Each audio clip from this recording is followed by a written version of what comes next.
Aka uka va opa singillar. Hozir shunaqa voqea bo'lib qoldi.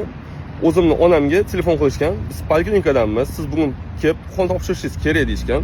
Siz pasport danlaringizni bersangiz, biz yozib qo'yamiz. Bemalol pasportingiz bilan birga kelib, qon topshirib, o'chirtisiz topshirib ketasiz deyishgan. Bu narsaga ishonib qolmanglar.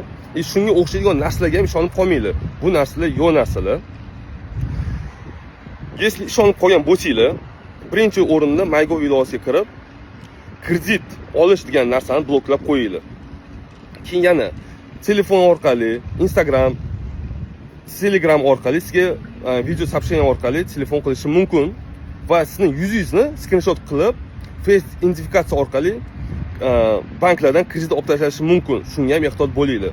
Aka uka opa singillar, hozirgi paytda ota-onamizdan telefon qilib so'raylik va tushuntirib o'tinglar shu narsalarni. Hozirgi paytda faqatgina yosh kattalar bilan shunaqa narsalar, maxinatsiyalar o'tkazishyapti. Ogoh bo'linglar.